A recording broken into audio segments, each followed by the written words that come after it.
Pak Dwi Aswan komentar lagi. Sebagaimana tadi Prof sampaikan, sekelas sahabat Ali aja sulit untuk sholat khusyuk, apalagi kita. Mungkin tipsnya Prof biar dapat khusyuk meski levelnya rendah, awam kayak kita. Prof, ini tips sholat khusyuk ini Prof. Singkat aja Prof mungkin Prof, karena banyak pertanyaan yang belum dibacakan ini Prof. Ya, tipsnya sudah saya sampaikan tadi. Pertama, sholat kita anggap sebagai kebutuhan. Yang kedua, jangan berorientasi pada pujian orang. Yang ketiga, berorientasi pada dimensi sosial. Itu minimal. Dan yang paling penting adalah sholat ini istiqomah. Istiqomah itu adalah apa? Rutin di dalam mengerjakan sholat. Ini yang agak sulit orang.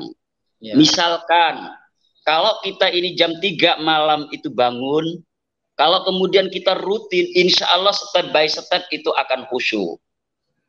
Karena itu ada rutinitas. Yang paling penting ini kita sholat itu rutin. Karena di dalam Al-Quran disebut, wastaqim kama umirta. Istiqomalah engkau sebagaimana engkau diperintah. Yang sulit itu istiqomah. Sekarang begini, kalau orang itu sholat asar, kebiasaannya sholat asar dia ini jam 4. Kemudian dia sholat di setengah 5 atau jam 5. Hampir ya, secara logika, yang 5 ini tidak akan khusyuk, terburu-buru.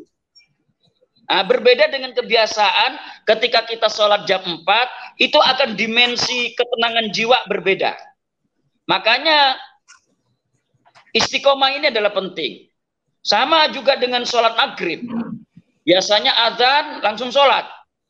Tetapi ketika kita ini azan masih santai-santai, lihat TV masih ngobrol, sudah mau agak isya sholat, pasti terburu-buru. Nah ini yang harus dijaga, menjaga stamina situasi dan kondisi. Bagaimana cara menjaga stamina proses situasi dan kondisi ini? Istiqomah tadi. Nah istiqomah ini harus disesuaikan dengan waktu. Misalkan saya, mohon maaf saya ini adalah termasuk orang yang kalau zuhur itu tidak bisa on time. As-sholatu fi awwali waktiha. Sholat itu tepat pada waktunya. Kenapa tidak on time? Karena saya berada di kantor. Banyak yang mau konsultasi pada saya. Mahasiswa S3 program doktor datang. S2 datang. S1 datang. Tugas kantor ada. Penelitian ada. Jadi menyelesaikan persoalan dulu sehingga kita ini jiwa tenang. Dikasih waktu. Oh saya sholat itu jam 1. Ketika jam 1 orang itu sudah tidak kemudian kita pikir, kita akan konsentrasi. Makanya untuk menafsirkan as-sholatu fi awal waktunya tidak harus tepat waktu, efektivitas waktu. Apa efektivitas waktu? Kita mencari waktu yang baik. Bisa jadi kalau adanya jam setengah 12, kita sholat jam 12. Kenapa jam 12? Jam 12 sampai jam 1 itu kondisi kosong bagi pekerja. Lah, yang mengerti ini sebenarnya kita sendiri. Tentang pengaturan waktu. Yang menjadi masalah adalah kita ini tidak mau mengerti tentang diri kita. Nah, tidak mau mengerti tentang situasi kita. Kalau kita sudah mengerti tentang diri kita dan situasi kita, insya Allah sholat khusyuk itu gampang. Menenangkan jiwa itu mudah menurut saya. Banyak orang yang tanya pada saya, loh saya tidak tahu persoalan. Padahal yang dia tahu persoalan adalah dia. Saya bilang, loh Bapak kok tanya kepada saya? Wong problemnya bapak-bapak yang tahu. Saya bilang, istafti nafsak. Minta fatwalah kepada diri bapak. Baru bapak itu bisa. Lah kok begitu? Saya bilang, karena saya bukan wali. Tapi saya intelektual. Saya menjawabnya dengan pendekatan intelektual. Kalau wali saya bisa. Bagaimana carinya? Cari kiai yang di gunung itu yang tak pernah bertemu dengan orang, bisa tahu itu tentang spirit orang. Kalau saya intelektual, seorang profesor, maka saya jawab dengan pendekatan tadi itu. Loh, sampean sing ngerti persoalan ini kok takon do aku. Lah, saran saya tadi itu adalah mengerti situasi kita. Kalau maghrib, maka atur waktunya itu. Kalau zuhur, atur waktunya itu sesuai dengan situasi dan kondisi kita. Tetapi seringkali terjadi karena sholat itu dianggap kewajiban, tidak dianggap sebagai kebutuhan, santai dulu.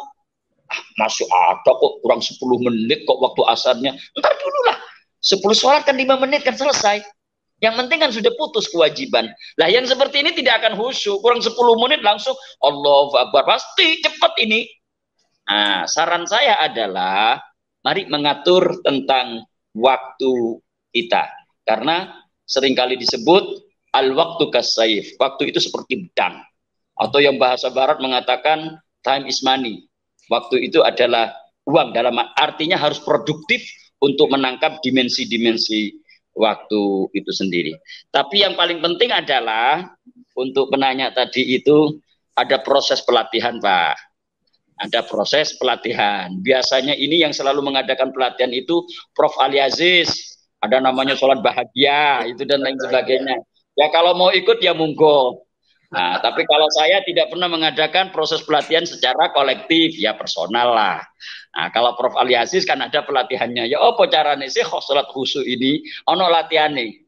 Kalau saya cuma hanya menggambarkan tentang dialog diri kita dengan Bapak Ibu sekalian. Saya rasa itu.